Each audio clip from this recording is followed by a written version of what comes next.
In today's show, what does the Rudy Gobert trade mean for the Trailblazers, and what other seismic shifts in the NBA could impact Portland this offseason? Welcome to Locked On Blazers. Let's get into it. You are Locked On Trailblazers, your daily Portland Trailblazers podcast. Part of the Locked On Podcast Network, your team every day.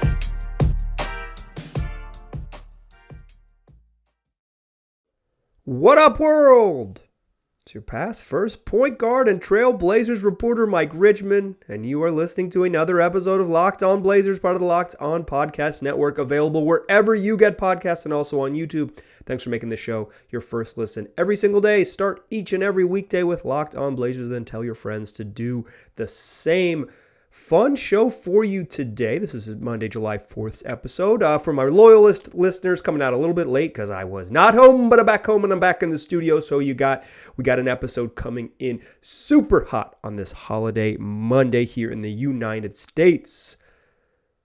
Listen, I recorded an emergency episode on Friday, or a bonus episode. Not really an emergency. Not an emergency for me or you or the Trailblazers.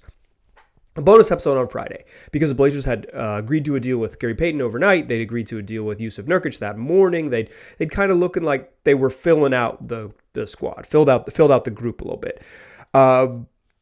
Then shortly after, maybe 35 minutes after I finished recording on Friday afternoon West Coast time, Rudy Gobert got traded to the Minnesota Timberwolves, or agreed to be traded to the Minnesota Timberwolves in a trade that shifts the power of in the West a great deal. Maybe not at the top, but certainly in the middle. Two teams in the middle probably swap places in terms of immediate talent. Minnesota and Utah swap places. But it suggests like larger, bigger changes maybe across the entire league could be coming. And that's what I want to talk about in today's show. The Gobert trade and its impacts on the Blazers, and also just sort of the larger seismic shifts that are still out there, and how the Blazers could get involved and how it impacts them moving forward. Because I think the Blazers could be done. Like, they could be done roster building. It's like they're full right now. They have 15 players with Eric Bledsoe on the roster, but Bledsoe's not going to be on the team in the fall. So they're either going to have 14, which seems relatively likely, or they're going to be involved in a larger trade, get involved in a larger trade. The financials of which are a little bit dicey because of a little bit trickier than they were a couple weeks ago. But regardless, they could do some gymnastics to make it happen. But it's, if they are done, like, the West got better around them, and I'm not sure they got better enough to keep up. If they aren't done, these seismic, and I think there's a good chance they aren't done, at least in some minor way, the seismic shifts coming around the league, the big, and I'm using seismic like big changes, stars changing teams, teams going from really good to not so good, teams trying to go from good to great, all of those moves. If when Kevin Durant changes teams, it's seismic. It is a massive shift in the landscape of the league. And I want to talk about how and what ways those impact the Blazers moving forward. Let's start in Minnesota and Utah, where Danny Ainge takes control of the Utah Jazz. Now, why would he do that? Shout out to Brian Windhorst, who became a star last week in the internet space for his incredible cadence and really good reporting. Now, why would he do that? But that was the big trade that kicked off all of this, was Rudy Gobert going to Minnesota for a whole boatload of unprotected picks for Pat Bev, for Malik Beasley, for Jared Vanderbilt. Like, the Jazz, get some okay role players back, but mostly they get unprotected picks, a barrel full of unprotected picks, including this year's first round pick, Walker Kessler. And Minnesota goes for it, right? They go for it. They say, we're going to be a little bit weirder than some teams because we're going to be gigantic.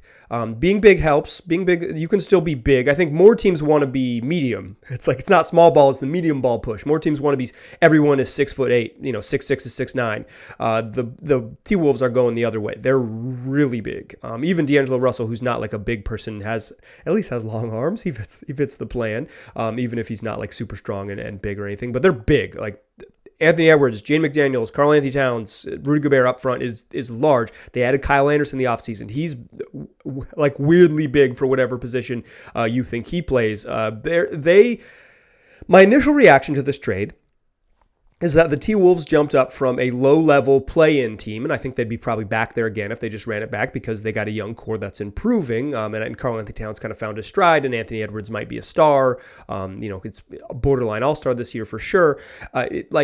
They went from a team that's like, oh, this is like a fun, intriguing play-in team that you don't want to play because they're pretty good, to a team that could get home court advantage in the West. I do not think Minnesota bumped themselves up to the championship tier. I don't think Rudy Gobert checks that box anymore. But he does check the box as like elite regular season team, elite defense. I think they can push themselves in a really fun direction in the regular season. We'll see what happens when they get to postseason basketball. Increasingly, guys like Rudy Gobert who can't punish switches and can beaten by teams who can space you out. Not even go small, just space you out. We'll see what happens. I think that's still a relatively large question mark in the Rudy Gobert resume. But in terms of like being a dominant regular season team, Gobert has raised the floor of some pretty mediocre defensive rosters, and I think he has a better defensive roster in Minnesota now than he did in Utah last year.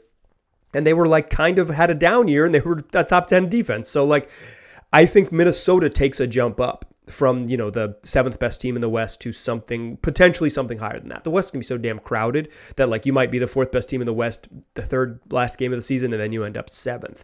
I think Minnesota takes a jump up.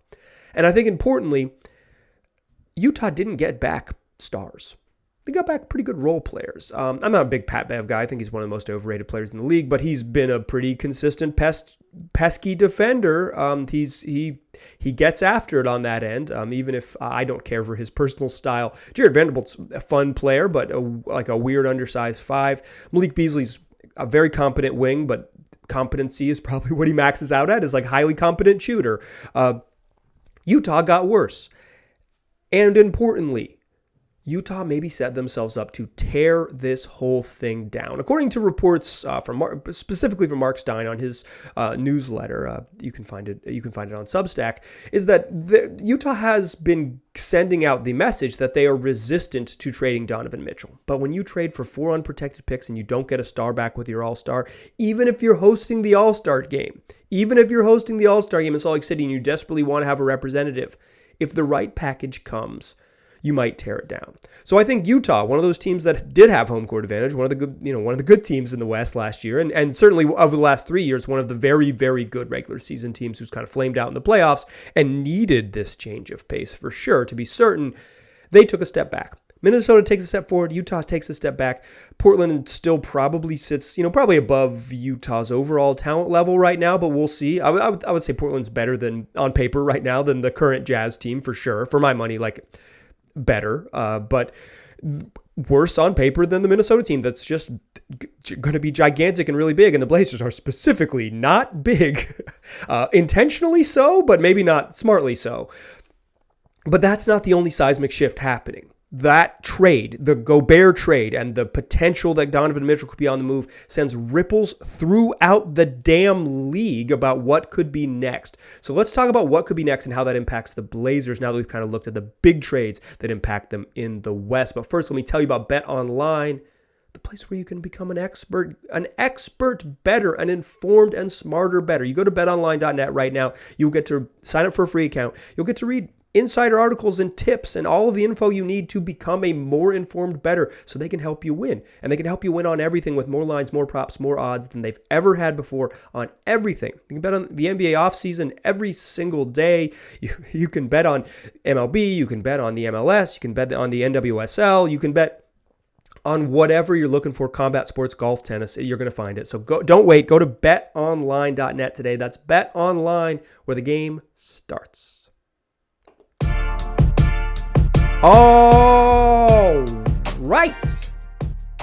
So Rudy Gobert's on the move. Minnesota got better in the near term, but probably took a risk that will look a little bit dicey when we get into 2025 and 2027. But certainly they got better and the Jazz got worse. And the Jazz got worse perhaps intentionally because perhaps Danny Ainge. Now, why would he do that? Perhaps Danny Ainge is tearing this thing down. And tearing it down might be because the larger shifts in the whole league could be involving the Utah Jazz. Remember that guy, Kevin Durant? I think in the 2020 or 2019, 2020 season, he was, considered one of the best players in the league. Or excuse me, the 2020, 2021 season. I'm getting my years confused because of the bubble got me all lined up. 2 seasons ago, he was considered the best player in the league. At worst, he's like the 5th best player in the NBA right now. That dude wants out of Brooklyn. He wants a new job somewhere else. He wants the same job in a new city, to be clear.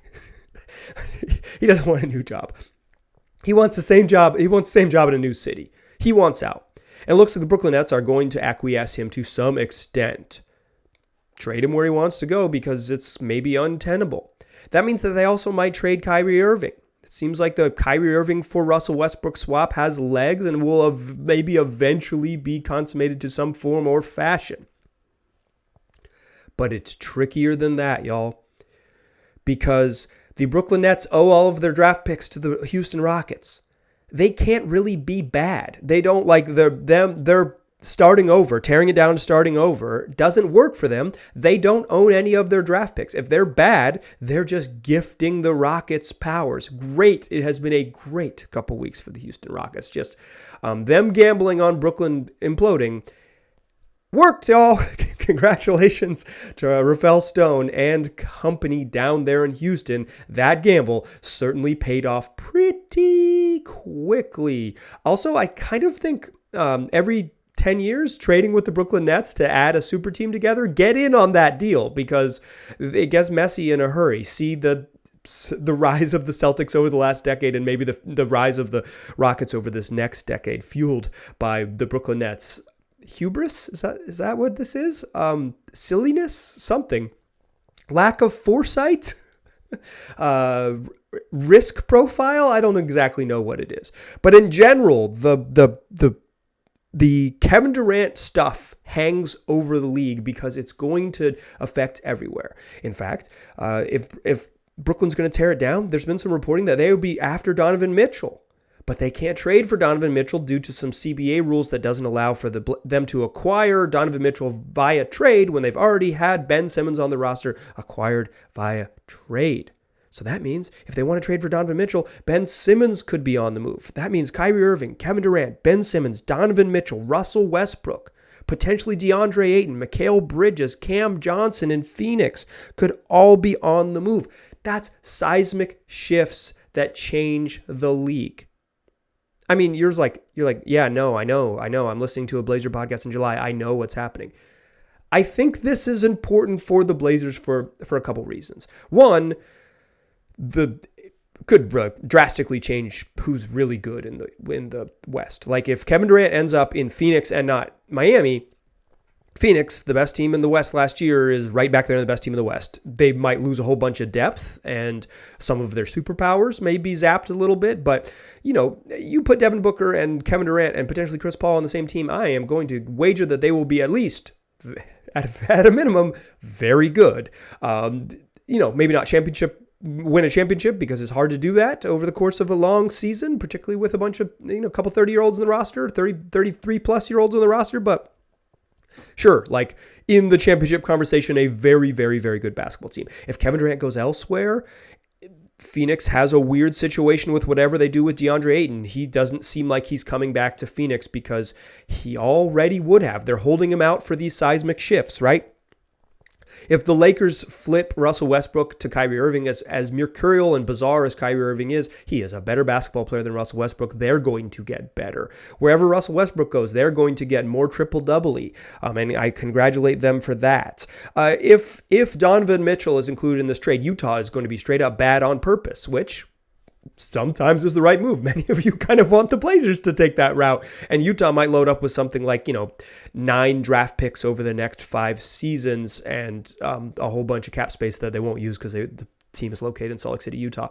But it's like Utah would go from one of the teams that's been at the top of the West, home court advantage team in the West, totally the hell out of it if they lose, even if they trade for someone who's like, if they were to swap something like Ben Simmons for Donovan Mitchell, Simmons alone is not the tier of like floor raiser. He's a really good number 2, but he's a second option because he doesn't shoot the ball and doesn't play basketball super often. Confusing player. He doesn't need to catch a stray, but talented nonetheless, but doesn't really raise that floor a whole bunch. Depending on where Deandre Ayton goes, depending on all of that, shifts. And more importantly, the Blazers appear to be holding out their biggest trade of the summer to allow themselves to, if it comes to it, get involved in the shifts. The Blazers had, I'm going to call back to a couple episodes real quick. I did an episode prior to the draft that said the Blazers, like 2 days before the draft, the Blazers have to trade the number 7 overall pick. And that wasn't because I thought they should. In fact, I thought they should just draft a player and go for it. But if they were going to say, hey, we want to be a playoff team, we want to be good, their best ammunition to get better was trading the 7th overall pick. Like my whole reasoning was that if they're going to follow their plan or their stated goal, they kind of have to trade that because they have to get better. They chose not to do that, and that's why they haven't added as much like immediate win now talent, because they took a gamble on Shaedon Sharpe. Again, cool, but it doesn't fit what they've been saying, right? But prior to the draft, they had made this trade for Jerami Grant, and it was like the 2 things they had to trade were number 7, which they chose not to trade, and this large traded player exception, which they're going to use to acquire Jerami Grant. Those were their 2 avenues to get better. They don't have a lot of other straight across talent to trade because they're intriguing young players were either entering free agency like Anthony Simons or weren't making enough money like Nazir Little. Like you just can't, like it just doesn't have the salary slot and the upside to like bring back some real value. So you're going to have to piece some stuff together. That's why 7 was going to help you piece some stuff together. They chose not to do that. But they still have this Jerami Grant trade open, and that is their largest path to get better, is expanding that Jerami Grant trade and potentially expanding that Jerami Grant trade in a larger multi-team deal that includes one of these gentlemen who's going to be on the move, if not several of them. You know who's also open to that?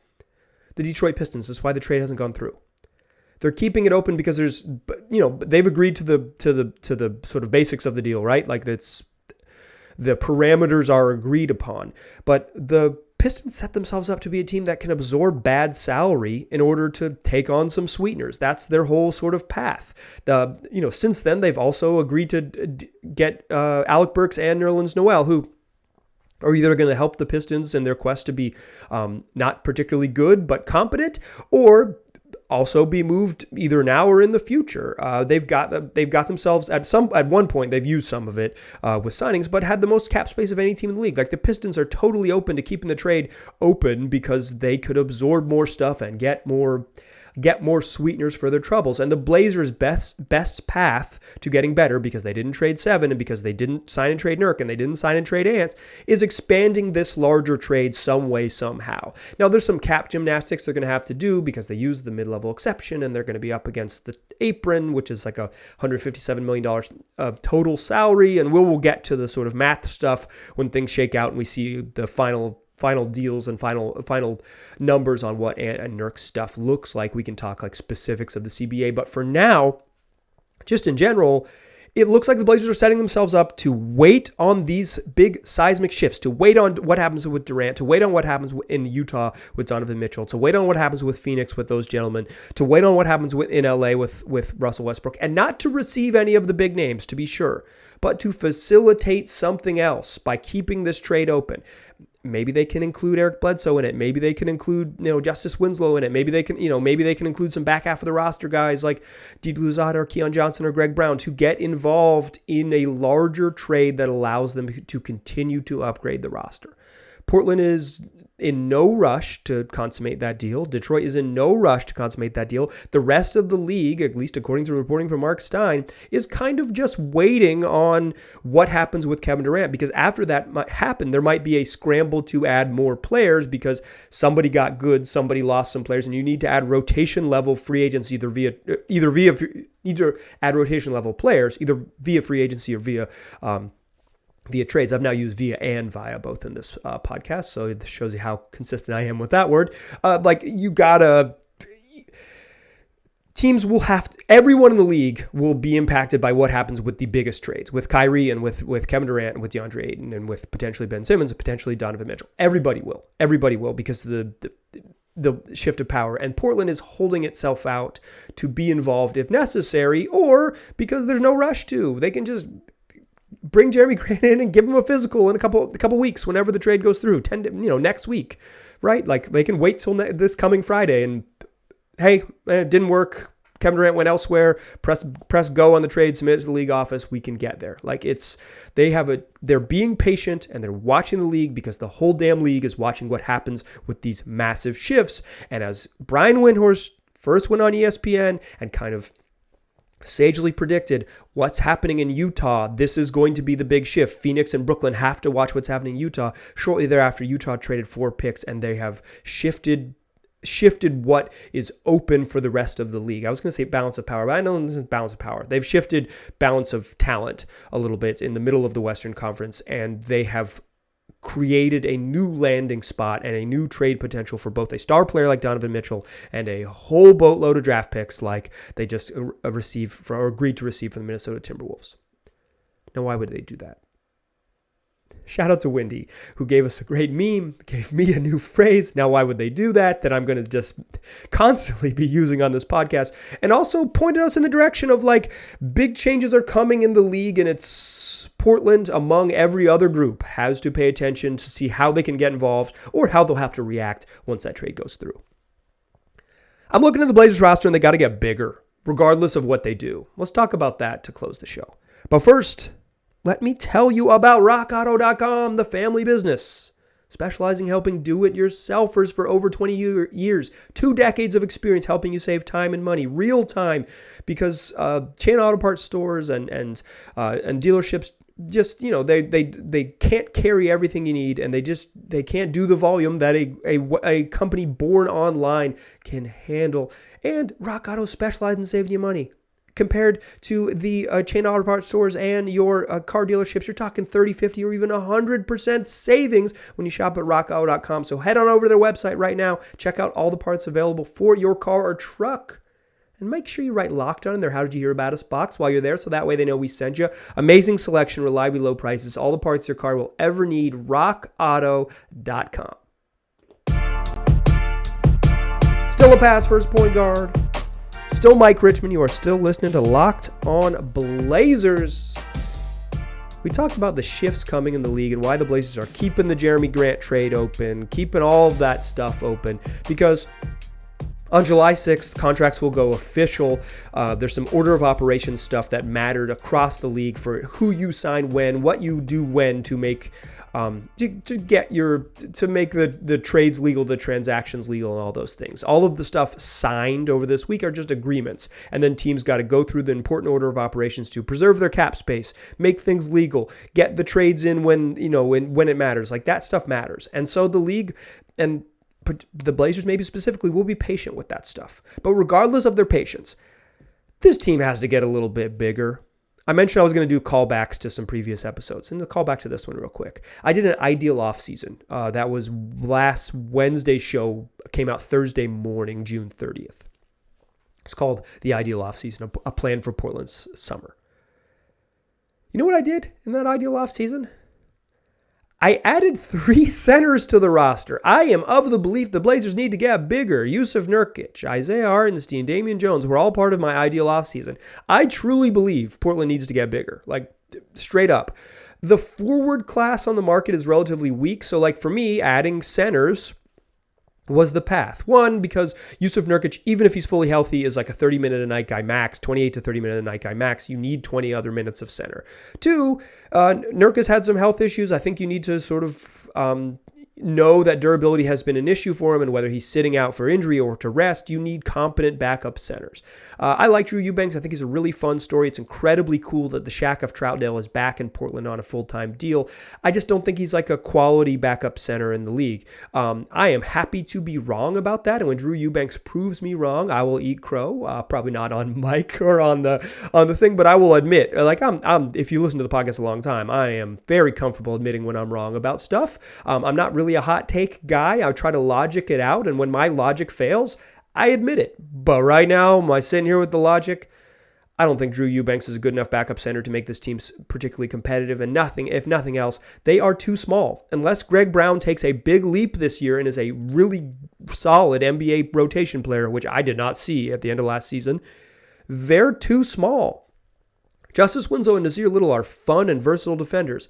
They're both under 6'7". Nas is big. Like Nas is a big 6'5". I think we get obsessed with wingspan this time of year. But the most important thing you can be is strong. And Nas is strong at his size. Like strength, more important than just like overall strength is probably the defining characteristic of where you can play on the sort of wing guard forward spectrum. More so than wingspan, which I think people are obsessed with thanks to, I don't know, combine measurements? I don't know. Strength is the thing. Arm length, cool. Norman Powell had long arms, cool. One, not that good of a defensive player to begin with. His skills getting a bucket. And two, just wasn't strong enough to play up several spots. And the Blazers needed him to play up several spots. And Norm, pretty strong dude. Like it's tough. It's tough. Justice Winslow, strong as hell. Maybe his defining characteristic is like versatility and strength, but he's still 6'6". Like he can guard apex wings, like he can guard LeBron a little bit. You can stick him on LeBron. He's not like an elite stopper, but he's okay at that spot. But then as you get up, just rebounding on the glass and being big, the Blazers need to get bigger. What the Blazers need to do is get bigger. I've been thinking it since I sort of put together my plan for them. They bailed on that plan. I understand what they're doing. The Gary Payton signing, they were linked to Gary Payton and then they signed him the next day. It was like a 12-hour period. I did 2 separate podcasts discussing it. I get it. Like I really like Gary Payton as a player, to be clear. I get what they're doing. They're going for defensive versatility, for switch ability, for all of those things. And Gary Payton plays way bigger than 6'3". But it doesn't make him 6'10". It doesn't make him 6'10". It may make, this dude plays like he's 6'9". But wouldn't you rather have a dude who's 6'9" and plays like he's 10 feet tall? Like, the Blazers need plus length. It's always been, it was like the stated goal of Joe Cronin at one point where he said, we need to get bigger. He hasn't really delivered on that promise. They need to get bigger. Whatever they do with the 15th roster spot, whether they find a trade for Eric Bledsoe, which is increasingly unlikely based on their financial situation and also Bledsoe's trade value, or they just eat the money. Bledsoe's contract is $3.5 million guaranteed this year. They can stretch it over 3 seasons. It'll be about a $1.5 million, $1.3 million cap hit, whatever. We don't need to get too much in the weeds on that, but they will have an empty roster spot. If they do nothing else, they'll have an empty roster spot. They need to add size. If they go into the season with 14 players, boo. Straight up boo. They need to add size. They need to get bigger. I kind of think the roster is less talented. I said this on the previous episode. I'll say it again here. Less talented than last season in terms of just overall talent level, but makes a little more sense because Jerami Grant is just like makes more sense, and GP like is that point of attack defender that they've needed, and Nas and Justice Winslow kind of fit a certain archetypes of versatile defender, and Josh Hart is both another ball handler that they desperately need because they don't have a lot of dudes who can dribble, and like a versatile defender, downhill guy, all of those things, like kind of adds a similar package to what Norman Powell did with better ball handling and way better passing ability. Like the group makes a little bit of sense, but it's like a 6'7" and under club. They can go small. They have the ability to go small, play Trent Watford and Jerami Grant at the 5. And like looking at the roster, it's like I said, like I kind of get what they're doing in terms of like that seems to be the plan. That seems to be the look. And like I can understand the logic and disagree with it. And that's where I'm at. They need to get bigger. So whatever they do over this week, if they're able to expand the Jerami Grant trade and upgrade the roster, or if they aren't able to and they just have to kind of take it because they already got a pretty darn good deal in that trade, or at least a reasonable deal in that trade, and just move forward, and Jerami Grant's a really nice acquisition, they got to get bigger. They got to get bigger. I'll say it one more time. They got to get bigger. That's going to do it for today's show. Guess what? We got more shows coming the rest of the week. Blazers open Summer League on Thursday. Play Thursday and Saturday this week of Summer League. First weekend of Summer League. It's too late for you to make this trip, but if you ever are planning to go to Summer League, always go the first weekend. The first weekend is so darn fun. And this first weekend for the Blazers, absolutely a ton of fun. Later in the week, not as fun to be at Summer League for a variety of reasons, but this first weekend is going to be a ton of fun. So we're going to talk a bunch of Summer League stuff and preview the Summer League matchups and talk about what we need to see from the youngsters, from Blazers' young core heading into Summer League. We'll do that later in the week. We'll keep our eye on free agency stuff. I'll try to nail down a couple guests, and we'll talk about the Blazers' new parts. We will watch the seismic shifts, and when they come, we will be here to talk about how the fault lines have changed. So come back 5 days a week, available wherever you get podcasts. Make it your first listen every day. Tell your friends to do the same. Appreciate you listening. I'll talk to you soon.